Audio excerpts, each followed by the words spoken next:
7:07 p.m. Would you please rise for the Pledge of Allegiance? I pledge allegiance to the flag of the United States of America and to the republic for which it stands, one nation, under God, indivisible, with liberty and justice for all.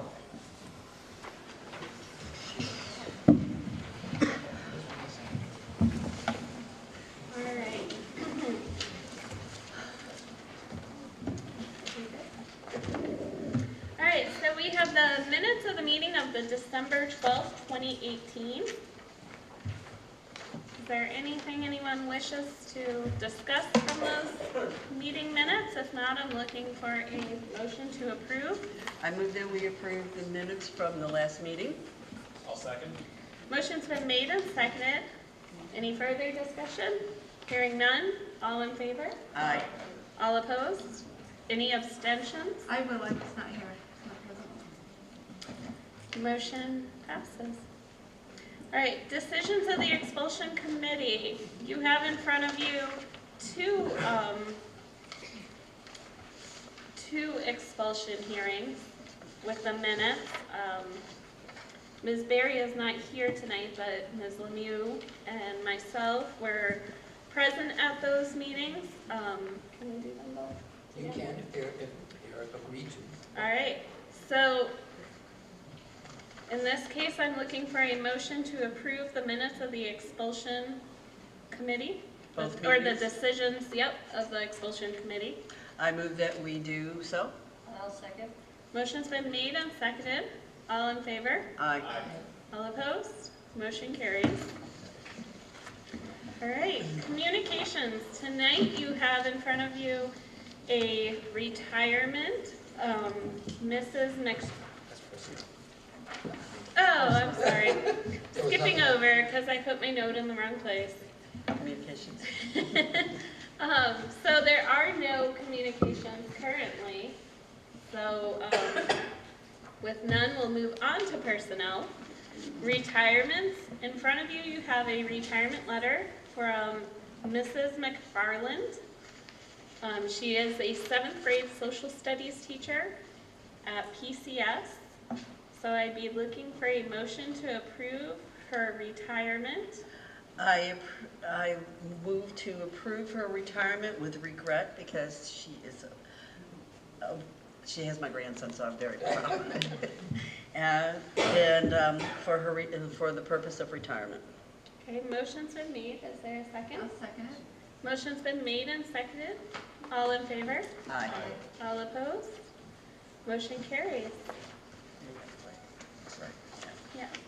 And then we have a second retirement notice, which was not in your packet, but is in front of you on the table for Mr. Gladue, who is a PE teacher.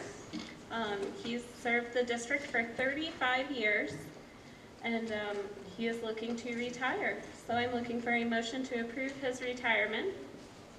I'll move that we accept David Gladue's retirement with regret. Okay, motion's I'll been second it. made and seconded. All in favor? Aye. All opposed? Motion carries. All right, there are no appointments during this time, so we will move on to public forum. At this point, is there anyone who wishes to address the Board of Education?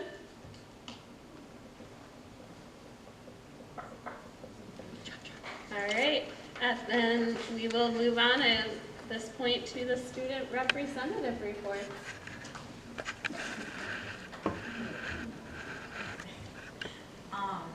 So I'll start with sports. The track and basketball, both boys and girls, have started.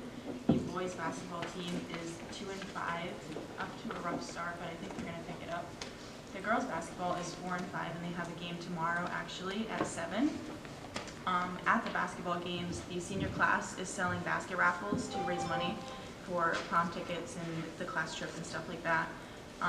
There's like 7 baskets, I think. Some of them are combis and a movie basket and a relaxation basket with stuff for like candles, Bath and Body Works gift card, and blankets.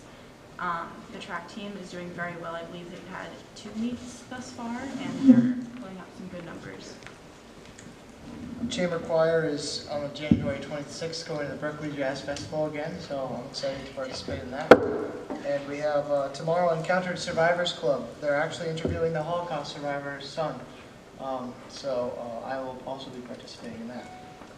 Theater's in full swing. We got 4 practices a week. As you know, there's 3 parts. There's choreography, music, and dialogue. So we're all having those altered during the days. And actually at the end of this month, we're having an Act 1 show and tell just to see where we are as far as memorization and everything as in the Act 1. Debate team has the salsa fundraiser coming up, and they practice on Wednesday, every Wednesday. Midterms are also coming up, and study. Winter Guard and Pit are also starting now, and they have competitions coming in February. But yeah, good stuff. Great, well, thank you very much. All right, standing committees, individual reports. At this point, going through, there is a policy meeting on the 14th. The budget meeting, just as a reminder, is on the 26th of January. We're going to be starting at 8 a.m. 8 a.m. is just light breakfast, 8:30 is actually the start. Where are we having it? At ECC. Oh, it is at the ECC? Top floor, Okay. open to the public. It's the first draft of the presentation of the budget. And Mrs. Cadro, curriculum meeting, do you have a date?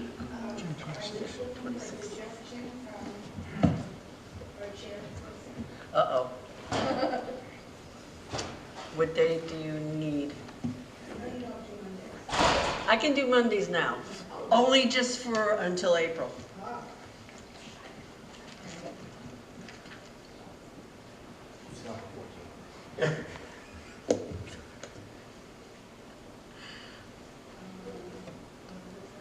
Got a lot of things on here.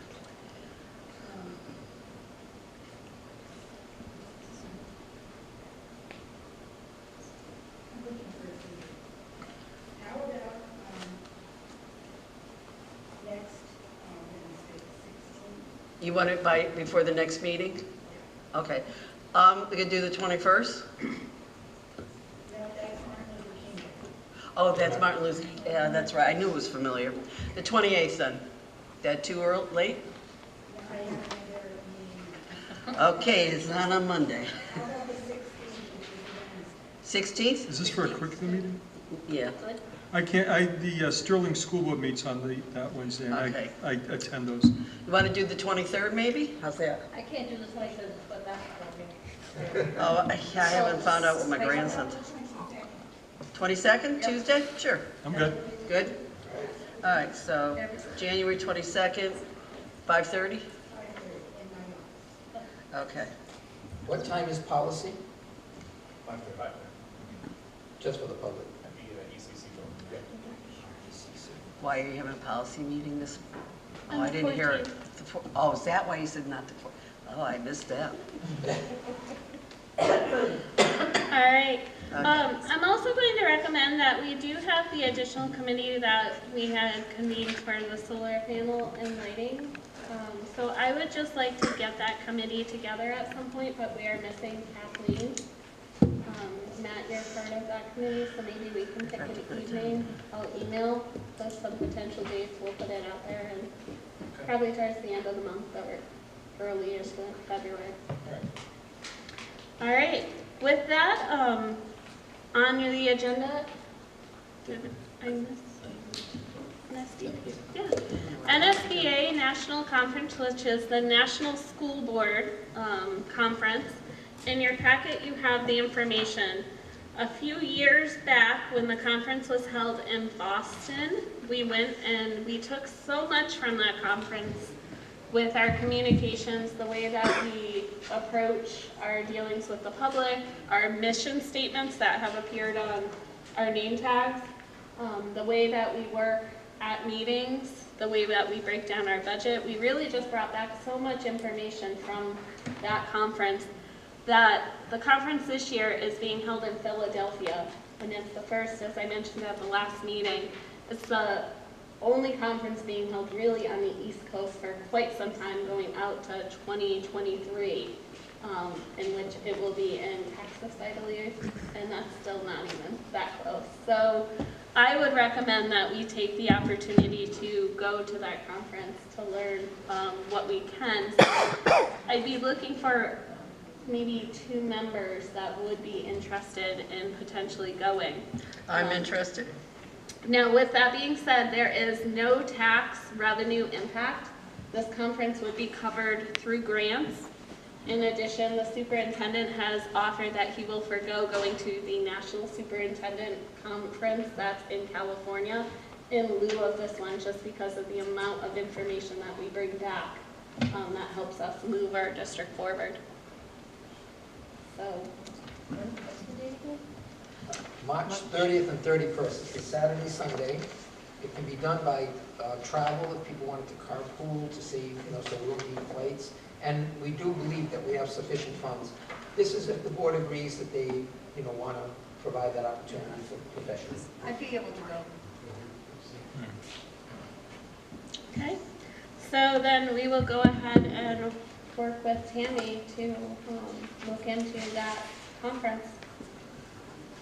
There's a bit of a savings if I register by Friday, so I know that's only 2 days away. But if you know you can confirm, and you do that, even if I set 2 of them, it saves $100, I still would prefer to do it. So if you know you can do it, that would be good. So, I have a few names. That's great.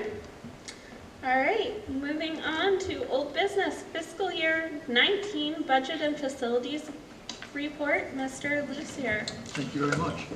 On the financials for the month of December, there were no significant issues to report.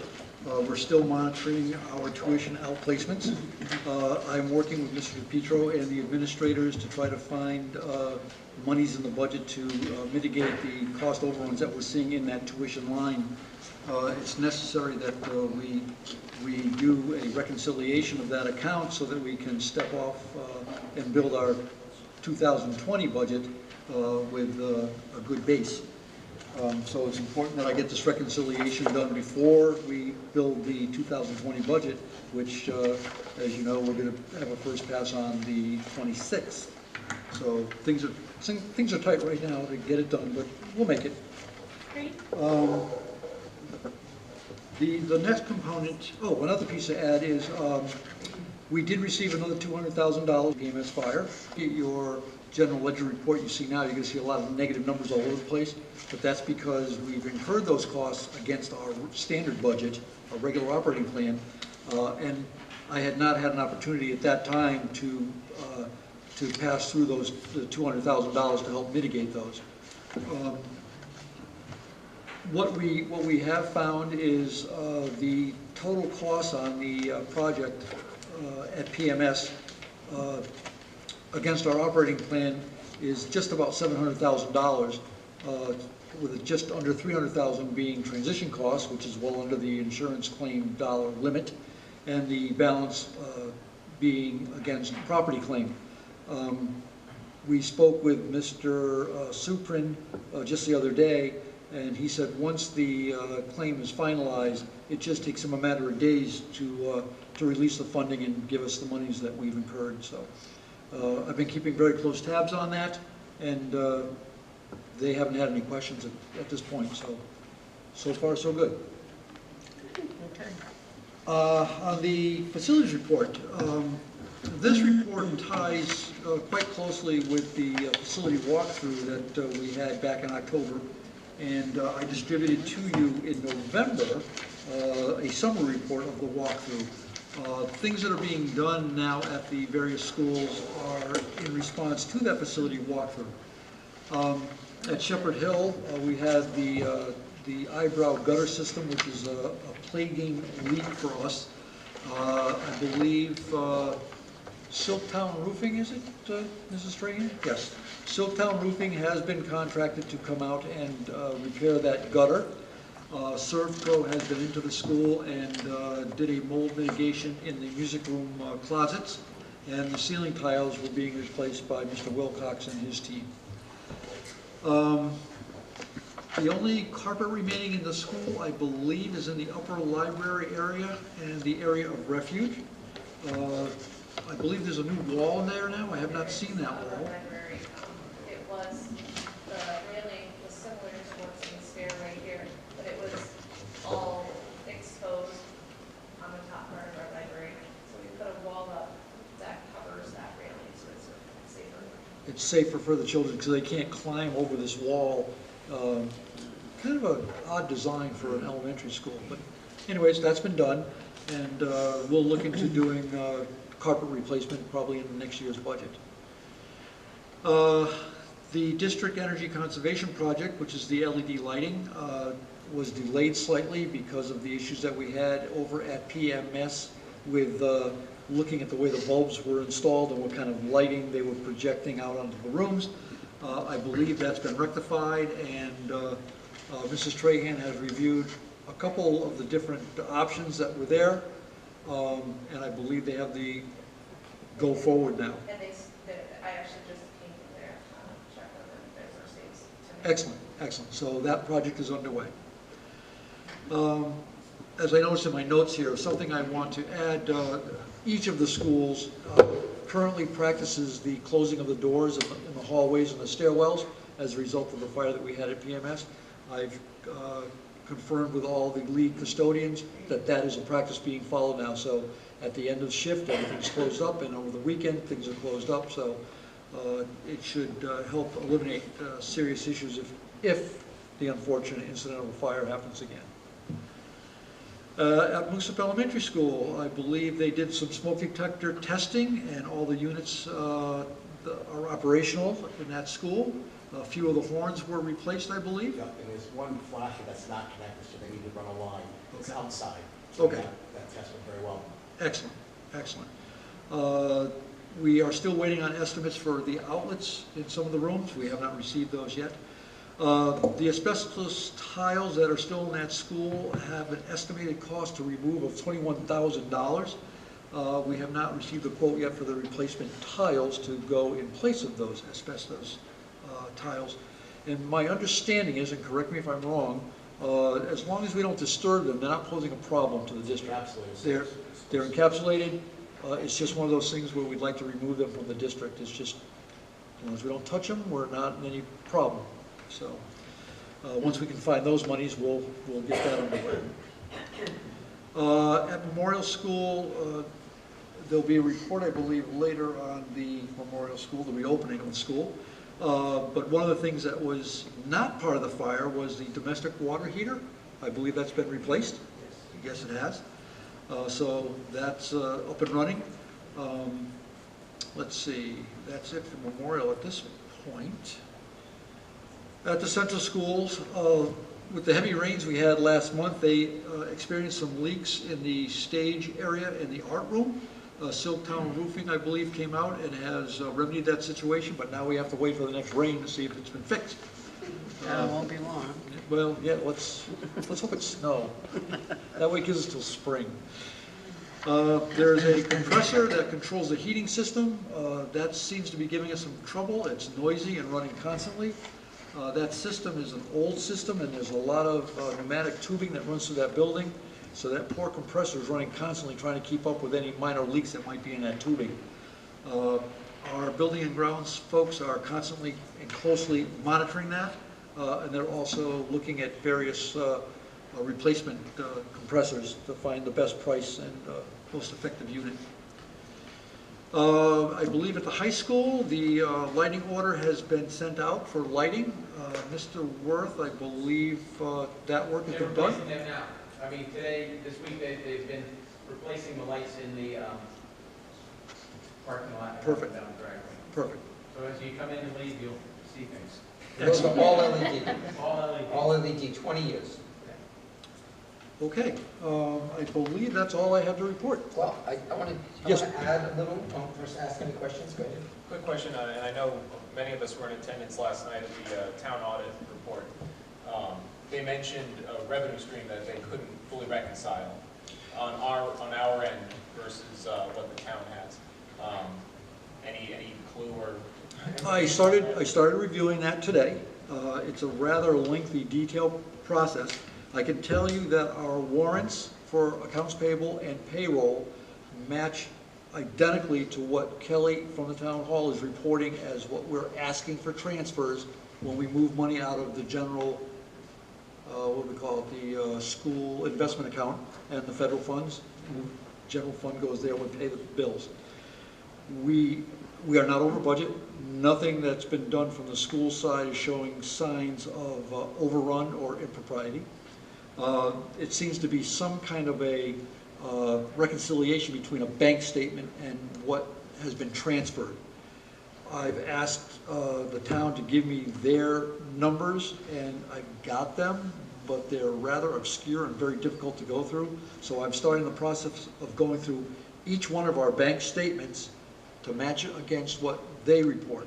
And what happens is, just like your home account, we ask for money to cover bills. The town transfers the money into the savings account, to the checking account. Bills that get paid come out that checking account, and we reduce the monies that are there. Checks that aren't paid are still open and outstanding. That's where we seem to have a bit of a disconnect, and we can't seem to get that reconciled clearly. And that's what I'm working on right now, and I'm developing a process with Mrs. Vachon and my secretary and myself to make sure that monthly we go through the process of reconciling. We've never had to do that before. We only had to worry about what we did for expenditures. As long as our warrants matched what we were budgeted, that was fine. The auditors are now looking a little bit deeper into things, and they're trying to make it more transparent. And it's just one of those extra steps now that we'll have to do. So there doesn't seem to be a problem. There is a disconnect, but they don't believe it's anything that would cause any issues to the funding on either side.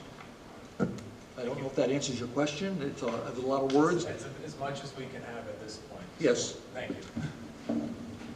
So I just want to add on the facility report that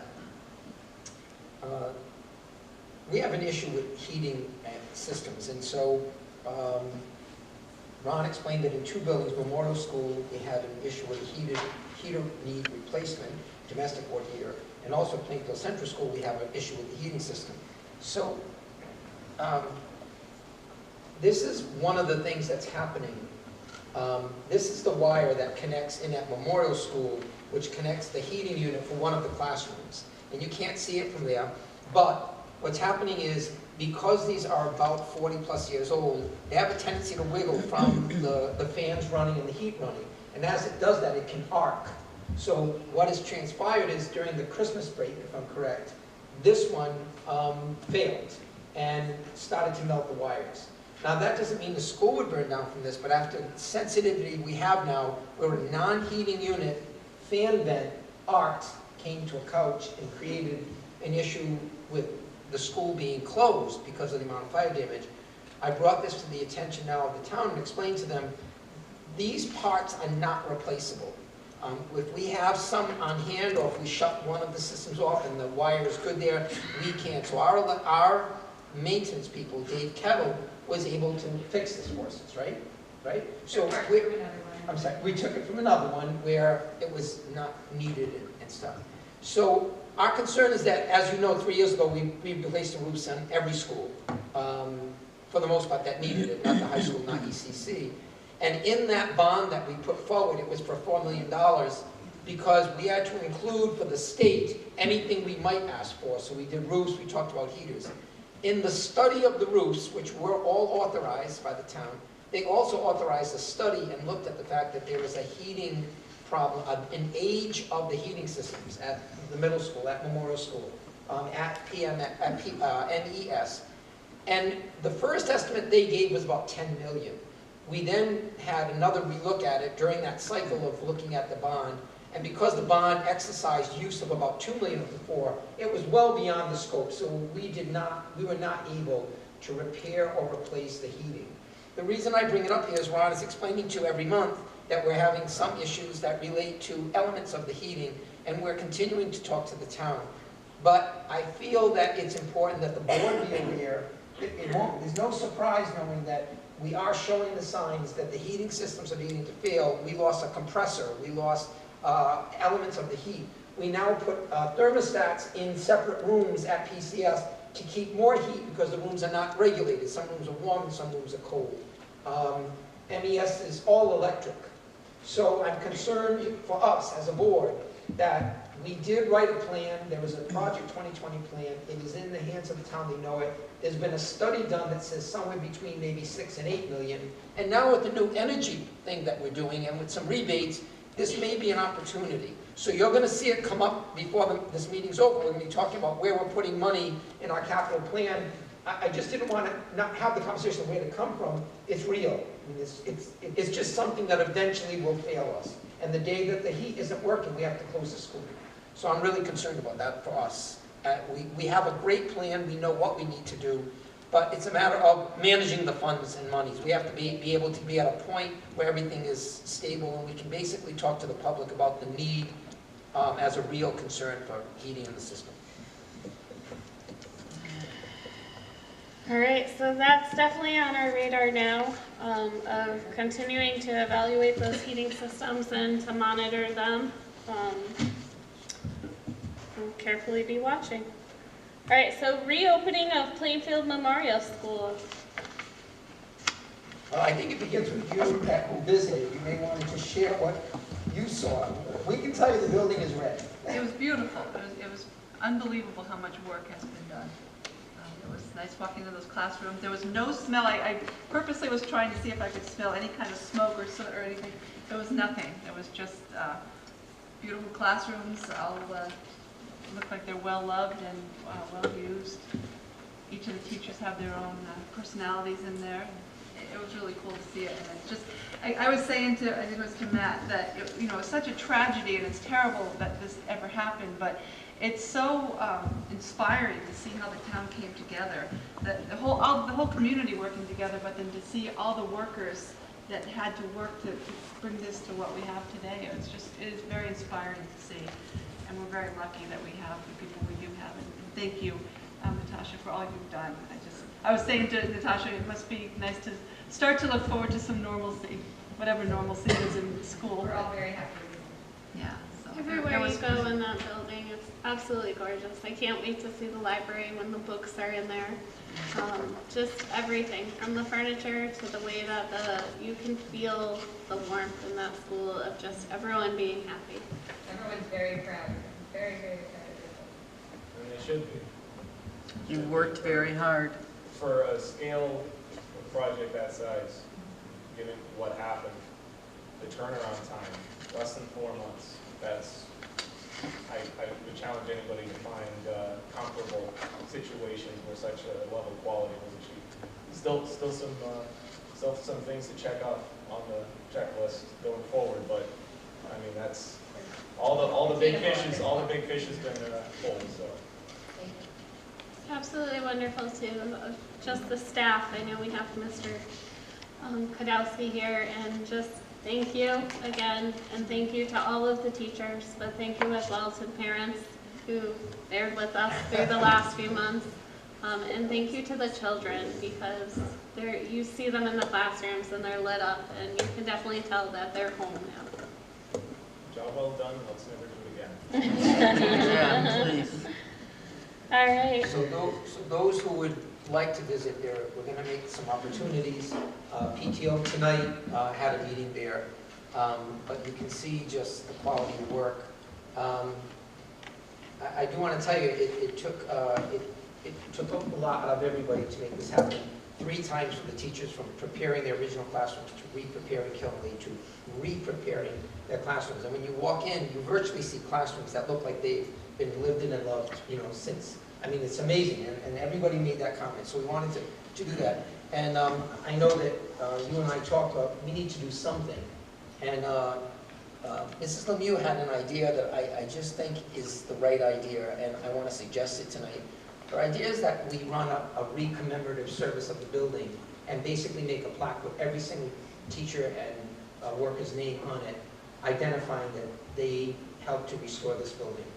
I think it's a brilliant idea. I think it'll be a nice recognition of everybody. we've been trying to do things that say something, but having a recommemoration of the building and then indicating the board and everyone who is part of this, teachers, the custodians, the staff, the support, the nurses, the secretaries, I think it would be a great way to show our good faith in what is happening. I agree. Do you need a motion? I think if you want to do it, you'd have to. All right, so I'd be looking for a motion for a rededication of the building of Plainfield Memorial School. I move that we do so. The motion's been made by Mrs. Lemieux. Is there a second by Mrs. Bory? Any further discussion? All right, hearing none, all in favor? Aye. All opposed? Gonna happen, motion carries. Congratulations. Thank you. Okay, you guys deserve it. Believe me, you do. So there's the second part. LED light conversion.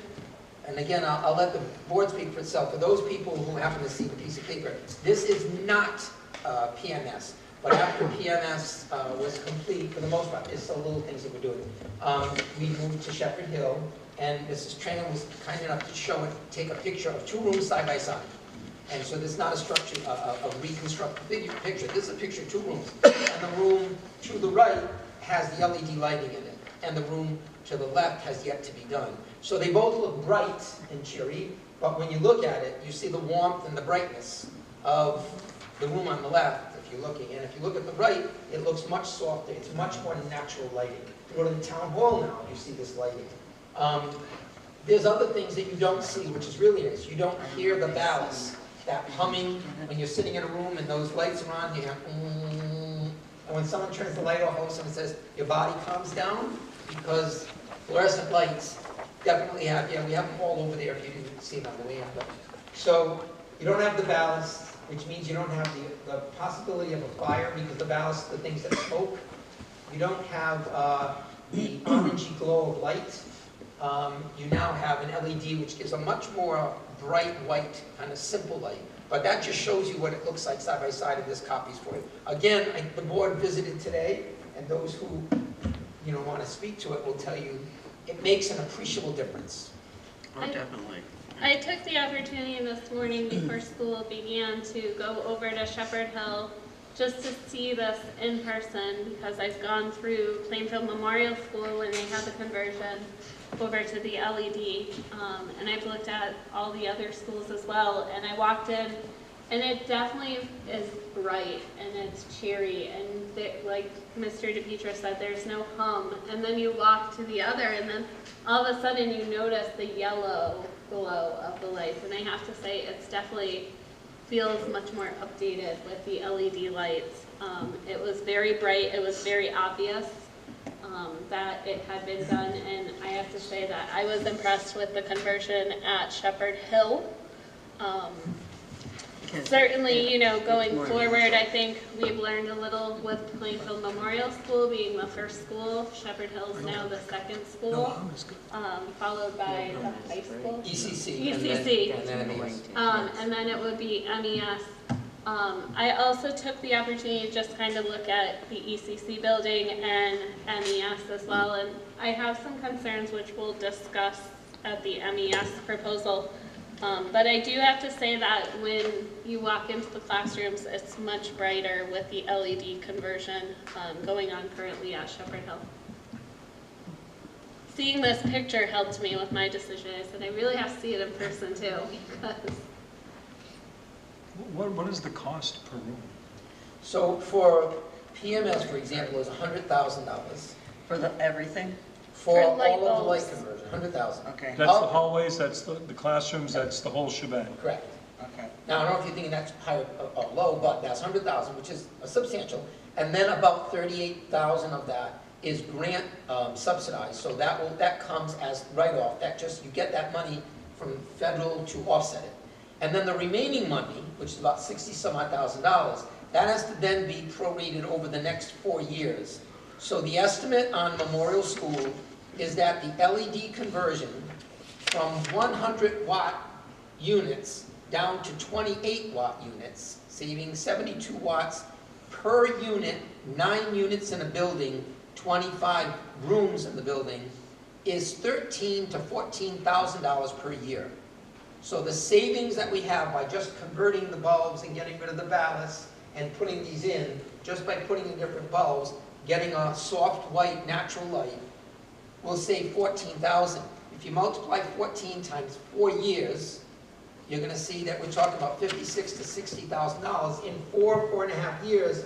The money that we saved on our monthly bill over the year is going to be going directly to a loan we have for the $62,000, which is 0% interest for 4 years, 0%. So we're borrowing the money. It's coming out of the savings that we have each year. And if it goes past 4 years, it'll go up by 1% of what's left at that point. You don't get 1% on the original, what's left. And that, if it takes the 5th year, you'll lose that $14,000 that year. But after that, because the lights will last anywhere from 10 to 20 years, for the next 10, 5, 15, whatever years, that savings of $14,000 a year for that one building will be a benefit to the town. We're going to do that 5 times over. Some of the buildings save much more. Some of them, like an ECC building, will save a little less. This is financed for 4 years, though. And this is financed until it's paid off. This one, I believe, was about 4. Some of them are 4.8. So what happens is, in reality, again, this is important if you understand it. In the gymnasium of PMS, they just couldn't put the bulbs in it. They put a new unit in. So where it might have been, you know, it might be 3,000 more. So it's a little bit of a variation between how much money you're credited for and then how much you actually use. You only get charged for the loan that you need, and you take the loan at the end for the amount that was not subsidized. So it could be less. In some cases, maybe 3.8 years. In some cases, I think the hardest one is about 5 years. And so we are basically paying this through buy now, pay later, and paying out of savings so that it doesn't become a tax burden. We're getting the new lighting today, and we'll be paying for it for the next 4 years. It's a pretty good idea. And then after 4 years, it's just savings. It's just savings because the loan is paid, and you will be continuing to save because of the energy conservation, as well as the fact that students are not having that hum or the offset lighting, and it's a cleaner, more ecological design. How long, I mean, these light bulbs are supposed to last 10, 20 years? 20 years. 10 to 20 years or something. I know the light bulbs in my flashlight, the LED flashlight, they don't last. I mean, so, I mean, how much does it cost to replace these? The construct is that it's a light emitting diode. So instead of having to put a fluorescent gas in there, and that gas wears out and it burns out, which you see the black ends of fluorescent bulbs, these are just virtually light emitting diodes. The amount of energy it takes, just like a transistor versus a watt bulb, is it takes so much less energy. And there's no reason, because there's not even air inside these things. They're basically just, so these are targeted to last anywhere from 10 to 20 years. And the question is, do we know that yet? No. We do know, we don't know it for a fact. We do know that the tests of them do suggest that they have an extremely long longevity. You will not be replacing bulbs, which is another thing for the custodians, not to be out there. We visited Moosup. How many lights were out? Yeah. About 20 to 30 lights are out, because why would they replace them when they're going to get them in the next 3 months? So they're just waiting for the LEDs. LEDs. Okay. It's good to, by the way, it's good to be a skeptic. If we're not skeptics, we don't watch our funding and we don't watch our decision making. So it's good to ask the questions, right? I concur. I mean, you have to ask the questions. So with that, you have the conversion report for Moosup Elementary. Just this one. I walked through today. There have been some concerns with PMS in the terms of we maybe just fully weren't aware of the scope of the project. And in this specific case, we don't have a clerk of the works in Plainfield that oversees this magnitude of the project. So when bulbs were put in, they were put on the outside, and then it cast a shadow. There's also the question of a possible code violation with the fact that new fixtures were put in, but code would mean that you'd have to mount them directly to the ceiling, and they were attached to conduit in the gymnasium. So we've written back to the person to say, hey, is this an issue? So there's no one to fully oversee this project. With that, we walked through Moosup Elementary today. I went through and looked at every room that would be being converted to the LED. And I do have some concerns that I want to make sure that we follow up with directly, such as Moosup Elementary in the workroom, the custodial workroom. You look at these lights, Moosop Elementary, they're 60 years old, and in this specific case, you're putting the bulbs into fixtures that are starting to rust. So my question is it worth it to put the bulbs in there, or do we have to look at the cost of replacing the fixtures? In addition, you have library lighting, which is very different in the fact that they're smaller and they're U, and you want to make sure that you're going to have a bright enough space for the kids. We know that LED casts straight down, it doesn't necessarily go out. So we need to make sure that if we're going to go through this project, that we're looking to make sure that the work that's being done is appropriate. Because if you have to increase the wattage of bulbs in hallways or in spaces such as Moosop Elementary, when you're walking through the hallways, there's no light in the staircase. It's smaller. So if you're doing an LED, which is less, you might have to go up in the bulb. At that point, is there a savings? So we really have to look at this project. So with that, we do have a Moosop proposal, but I'm going to ask that maybe we table it so that way we can get the committee with Matt Radon and Kathleen Berry and to sit down and hear from Mark Reel and to just address our concerns first before the project. Because then we're not following up with, was there a code violation? Did we have the proper permits? So I don't want to rush through this. I want to make sure that we are making an informed decision here. Absolutely. I'll move the table Okay. until we can meet with Mr. Real. And the safety of that decision, I appreciate you may consider that. We do meet January 26th. We can make that an agenda item because it could be a single item added as long as it's clearly defined in advance. So you could have a Does that give January enough time? 26th versus I believe a so. February We just have 12th to- decision. But And Just a couple we don't want to miss that. I don't know. Yeah. That's what I I think I you're- asked, I think spoke you're to right. the selectmen on the meeting last night at the audit, and I said, you know, will we be able to have a meeting? That'll also give us time to work with Mr. Reel and just to make sure that everything is taken care of. We want to make sure that we are doing the correct bulbs and that if we go up in wattage, the cafeteria, for example, you look, there's 4 lights on every panel, 4 panels, it was 120 bulbs. We want to make sure that it's well lit in that cafeteria, because we did have a problem where they placed the bulbs on the outside in the Plainfield Memorial Cafeteria, and it cast a shadow right down the middle. You don't want kids eating where you can't necessarily see them in It case depends on there what is they're an eating. Maybe issue. that'd be a good. Yeah, maybe, you never know. No, they think the food is really good. So, thank you. I'm looking for the motion to table. Oh, Yeah, Matt? yeah, Matt, second. Seconded. Michael, Okay. Mr. Cartier. All in favor? Aye. All opposed?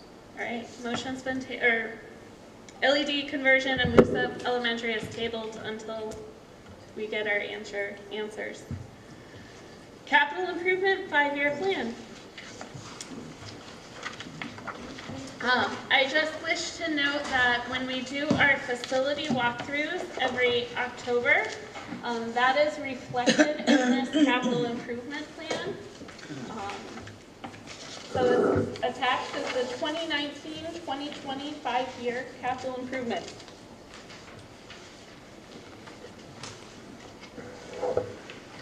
So I'll have Ron discuss this with you, but in general, we are obligated by January of each year to present to the town a 5-year capital plan. It's part of the requirements of the state and the regulatory reporting. The 5-year plan is then sent to the town selectmen and to the Board of Finance, and they then recommend or not recommend to bring that to the public as is. It's one of 3 votes that are made by the public on finances. One is on the town budget, one is on the school budget, and one is on the 5-year capital plan. Whether or not it's approved, let's assuming it has always been, the 5-year plan is approved, it doesn't mean that if we have on the end of our plan, $672,000 worth of projects that could be done in the first year. It doesn't mean you get 672. It means that if the town has the money or gets the money, these are things that are pre-approved by the public to actually be funded. So we have not seen new money just come, but when it has happened, that there's been an opportunity, these are the things that have been approved by the public. Projects that still require, like for example, a $250,000 or more, a new project that the public has not been fully aware of, has to be informed, they have to have a special referendum for it. So the 5-year plan maps out the things we need. What you should do is just look in general, look at the district and see the things. You can see that ECC will need a roof within 2 years. We're at the 22-year mark, 21. By year 25, we should at least have money planned for. We might not need it for 30, but we put it where we believe. If you look at MES, you'll see that there are heaters replacement at MES. I showed you the kind of damage we're facing. It's an all-electric school. It's looking for 2 years, not for this year. We didn't put the heaters in this year because we have no evidence that the town is prepared to take on a significant project of this order of magnitude. And even if they wanted to go to the public in November with the referendum, it would take 6 months to make this project happen. So we recommended those further going forward out, although we know they are a need. We need them now. You'll see at the high school, there is a track. It's rubberized. If it is not monitored, managed, repaired as needed and upgraded, what happens is once it starts to deteriorate below it, you're looking at $500,000 or more. I don't know what the actual number, but you're talking a replacement. Replacement is a huge expense for a rubberized full track at the high school. So these are things that we keep on the watch list for the board and for the town. So if Ron had points, I can tell you they do come from the walkthroughs. Most of them I have been historical. Some of them are new added, such as asbestos and things like that we feel need to be done now because we're at the point of waiting too long. It's time to get rid of this stuff. And you'll see some coding 1, 2, or 3, and Ron tried to give you a basic understanding. If it's 2, it's already included in our FY20 operating budget. We put it in because it's part of our plan, but we don't expect the town to just give money. If we know we should get it done, we try to put it in this budget. It may get cut by you or by the town or by the public, but we put it in because we know that it's been a priority for the board to do certain things. So it does, when you're ready to have the discussion, it does need approval because it has to be forwarded to the town as the plan that we have. All right, so is there any further discussion regarding this capital improvement plan?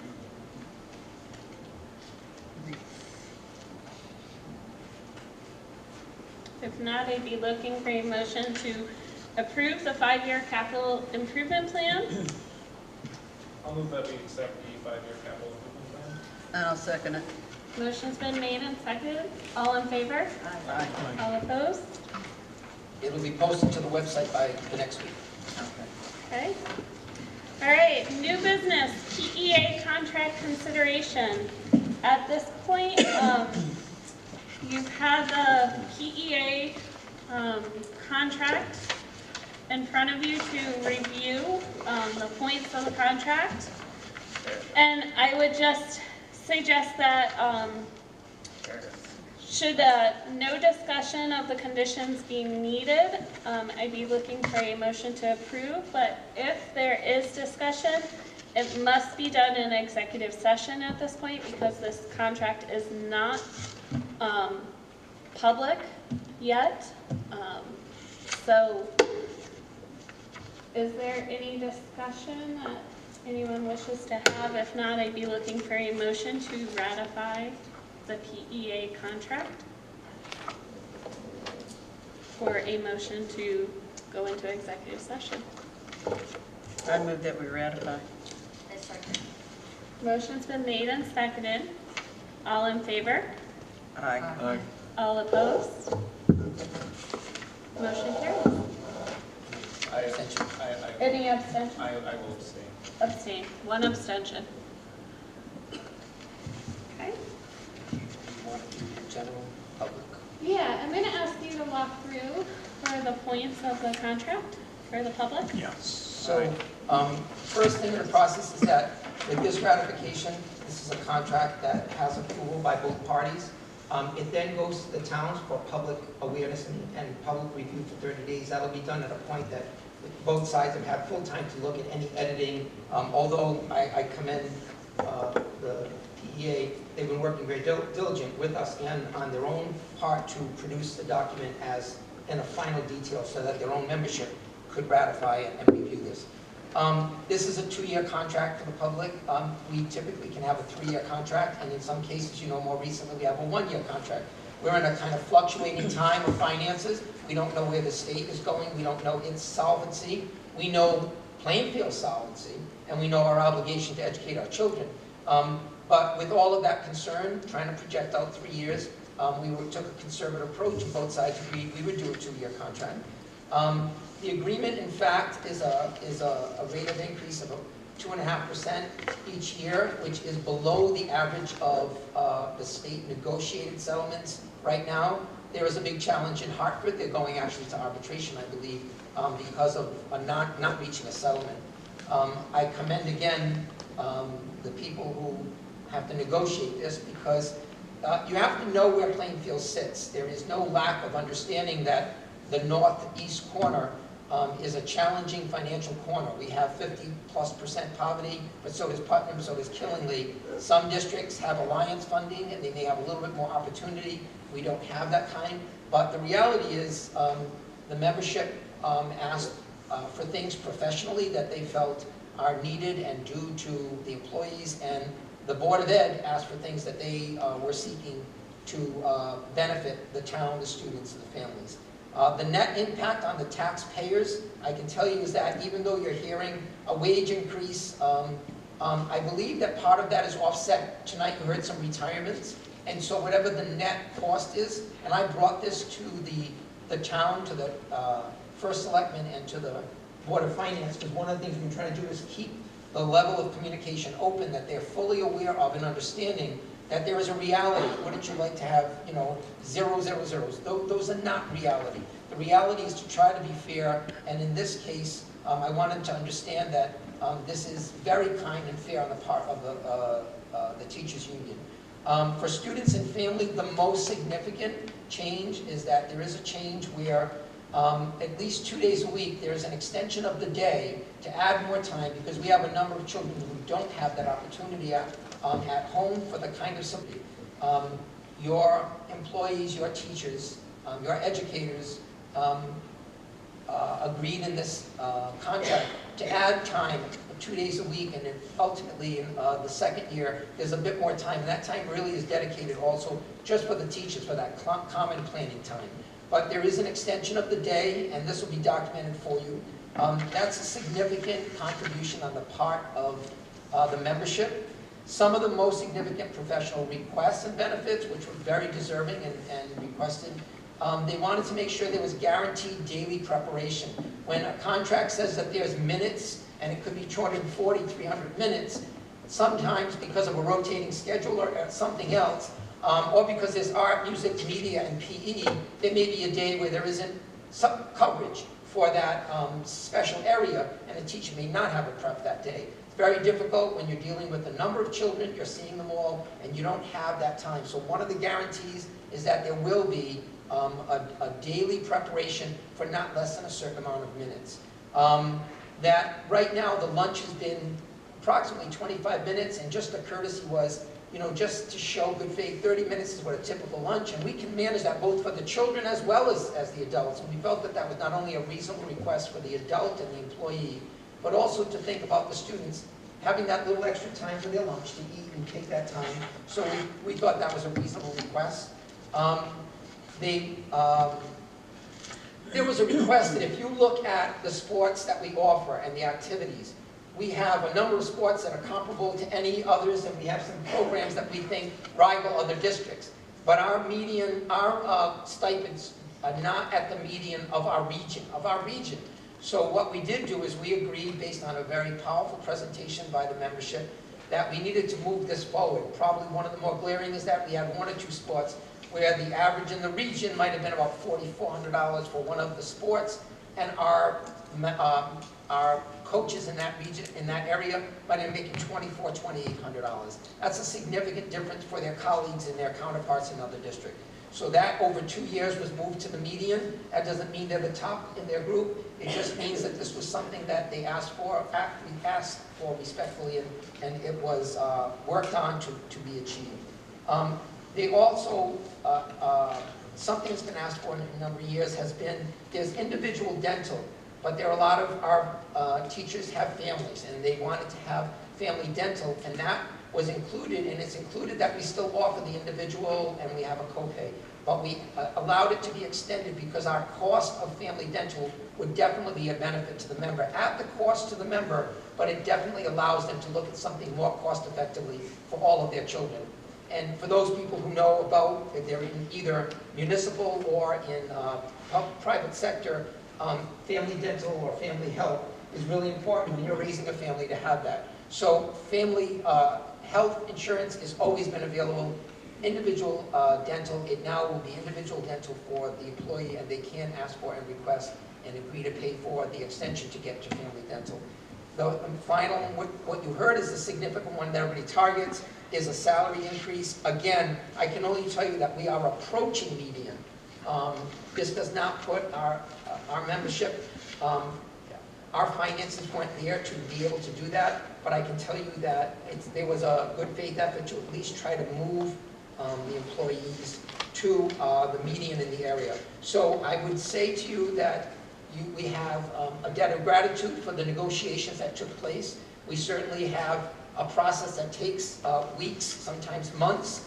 It is not an easy process, and I hope everybody realizes the board here has sometimes to take a very difficult stand, a very tight stand because of what we are facing financially, but then there is an obligation also to try to act as fairly as possible. I commend the PEA for their negotiation, for their efforts. I know that everybody does not get what they want, but I do appreciate that we reached ratification, and I believe that we can continue to move forward. In 2 years, we'll be revisiting this, and hopefully our finances also improve, because we certainly respect the people that we work with. All right. Moving on to fiscal year 20 budget development process. Just a reminder again, we have a meeting on the 26th, 8 o'clock in the morning, late breakfast, start at 8:30 at the ECC to discuss the 2020 budget. And is there anything further? Yeah, for those who are a little new, one thing that I continue to do as a superintendent is try to keep the board apprised of what are the hot ticket items. I want no big surprises. So what you should see and already know is that there is, because we receive an e-chip recommendation, we had that discussion last time, they recommended approximately 7% increase. But we have a growing fund balance. Our fund balance is moving up by 200,000, 200,000. That doesn't make us lucrative because we should actually be at about 3 months. We're well over 2 months of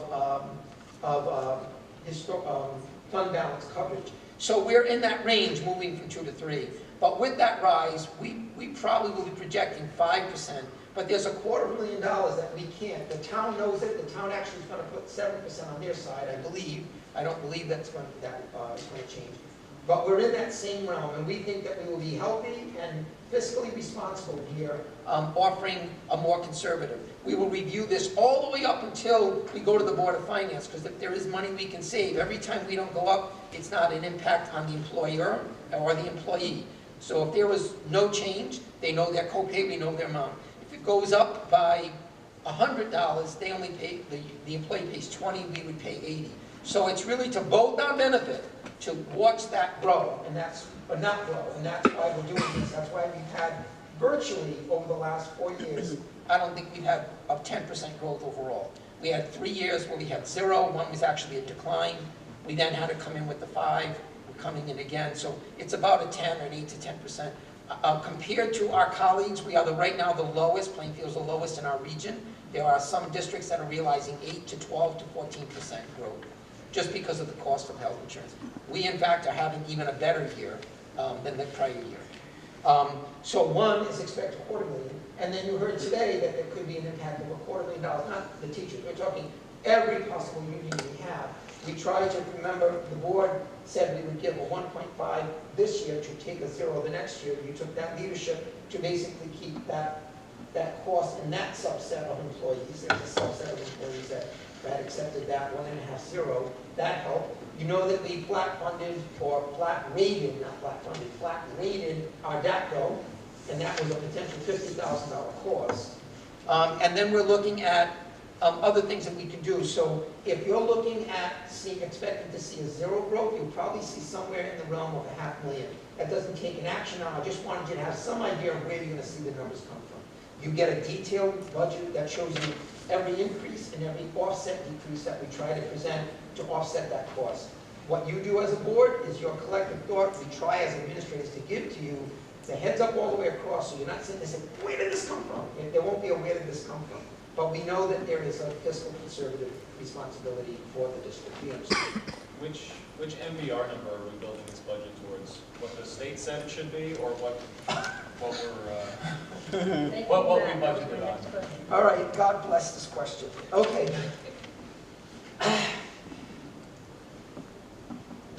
We have a verbal communication not written, which is why it's not there, but being submitted on our behalf and 16 others is legislation to basically remediate the fact that the state says we are $500,000 short, and they're going to remediate that so that we are not $500,000. So the MBR will be the budget we currently have. So what we believe will happen as we go in is the current money, our $35.8 million budget, will be our MBR. That means that's your minimum basic requirement. You have to match that for next year. So you're going off the one we submitted. It will be. That being said, I need you to understand that 2 years ago, we were 200,000 higher than where we are today, because we took a $693,000 cut by the state last year, 700,000, but they only reinstated 500,000. So we're $200,000 short. Even if we come in with 500,000, we'll only be 300,000 ahead of 3 years ago when we do that. It's my little play, but that's just reality. So the MBR is where we are right now in this budget, building off of it. Unless the state forces us to add that money, we believe that the legislators have lined up their ducks, and they're saying that this can't be done. 16 districts are being harmed. May I ask for the verbal communication? Yep. Brian, what? Brian Lanoy, who is the No, new Lanoy. representative. He's a Brian renewed Lanoy, one. and he gave me the name of 3 people who are bringing that, because he's a freshman. They're bringing legislation? Or Yes, the They are No, they're bringing legislation. bringing legislation, and I know that other districts as well are also introducing. Ann Dolphin has signed up for this, Mike France out of Ledyard. And then I do believe that because there are so many other communities, there is bipartisan support right now to get that changed. And one of the communities is Hartford. I just want to know, what if it doesn't happen, we're in trouble? But right, but so is Hartford. But so is Hartford. Yeah, Well, that was actually my next question, whether or not we had a list of the other districts. yeah, because we need to know. I'll try to get you the copy. The original I was given is different. I was given 23 originally, is 16, so I'm going to get the right 16 now. Somehow, some got mitigated. I don't know how that got mitigated. So, right. We know how that works. And last thing on budget is, sorry about this, but just who I am. So last night we learned that after we had a $700,000 cut last year, the town was fortunate enough to actually be able to put money in the fund balance. So the difficulty is we took a significant cut. They were expecting to realize $1 million cut from the state, but that didn't happen. They were able to offset that. Now, for the town, I'm extremely happy. And I hope that they reflect on that when we made a $700,000 cut, no behavior management specialist, no introducing of French oral languages. We virtually lost a dozen paras in the process. We've lost, our class sizes went up to 24, 26 in some of our earliest classes. We had to make significant changes to make the cuts. At the end of the year, they did not lose that money. They, in fact, were able to put some money in the fund balance. So I'm hopeful they're going to realize when they ask us to make cuts, they need to find a way to not make cuts, that in fact, with a little bit more maybe information, they might realize that this is doable, that they need to honor the fact that we're asking for whatever the board asked for, and hopefully the town agrees. Final statement on that is the fact that this year, for the first time as we go forward, the public will vote for the town budget and for the school budget separately. So if any one of those two both failed, and Paul Sweet and I, or Kathy Tendrich and I, could sit down and say, where can we find this money to make up what they want to see? That can't happen if the town passes and the school does not pass. Only the school has to be mitigated. So if the public denies it. The problem with, that's a great model, because you defend yourself. the problem that we have to face is when you look at who comes to vote, and we're gonna have to really think about who's coming to, because if you don't defend your budget and you don't adequately represent it and communicate it, you may suffer that one. And I also don't want to see the town where we get the money and the town doesn't. That would be harsh too. So it's a new model, but we basically are going to be defending ourselves. Hopefully the town, again, when the board presents its budget, will allow that to go to the public and not ask us to reduce before it goes to the public. Because now, for the first time, it doesn't affect the town. It affects the right of the public to review that. So it's a lot of information, but I thought it's important to share that in terms of, we're going to talk about money, we need to talk about. All right, superintendent's report? I gave you a copy. If you go to the website, it's an early night, so if you go to the website, you'll see that I did a quick review of each of the schools, some of the highlights of things they're doing. I would rather you read it and look at it, because I'm going to try to do that virtually every week now if I can, at least guaranteed once a month. Keep updating the public. What are the things we should be proud of? I was asked by Mrs. Tran if I would just share with you the fact, because this is part of my superintendent's report, that they actually started the makerspace. We have a person who's working with the staff, and so some of the things that are happening in Moosup, which are very exciting, in looking at, creative thinking, looking at makerspace and productive thinking and inventive kind of thinking, are now being paralleled over in Shepherd Hill, and that will happen throughout this year. So that's an exciting new thing that I didn't write about because we just shared that the last couple of days. So, brief report. I don't know if you want to. Oh, the donation request? Yeah. No, there's not enough people here to do this. Well, We'll put it up. We'll make sure that your donation request form that went home to all of the students at Shepherd Hill is just put up on the website, because I think it's a great community engagement, because of a lot of the stuff is like paper towel tubes, storage containers. These are things that you just typically throw in the recycling. So if you can save them and give them, I love walking in. Yeah. I got lots. I love walking into Moosup Elementary, and you see the stuff that you throw in your recycling bin every single week, and they've turned it into something amazing. So I can't wait to send. I saved all my wrapping paper tubes this year, and I just can't wait to send my little 5-year-old. She's going to come in like this with all of them tomorrow. You probably read the paper, but for the one who might not have read it, so Moosup has been receiving close to $30,000 from Westminster Tool. And then as a tribute to them, they always donate gingerbread homes to the elderly, senior centers, nursing homes. They just do that, and that's been a tradition. They made 4 this year, I think. Right? Yes. So 2 of them went as they typically do, but 2 of them they gave. One was the State House, and one was the Governor's House. And they brought them to Westminster Tool to say thank you for all the investment that the company has made in personal time, in financial, and while they were there and singing their little hearts out with Christmas songs and holiday songs, they said, oh, by the way, and they handed them a giant $10,000 check. So they said, once you start this investment and you believe that this is the right thing to do, there is a place, a very strong place, for manufacturing in the United States. We do have to work about it. We got to still lead in intellectual capital, because we don't have the people and the low cost of people but manufacturing is alive and well, and they want to make sure that our kids feel creative, inventive, and that they lead the United States back into the lead in that. So, yeah. And they're very proud of the relationship. Very. They took the lead and made arrangements for those gingerbread houses to be on display at State Capitol.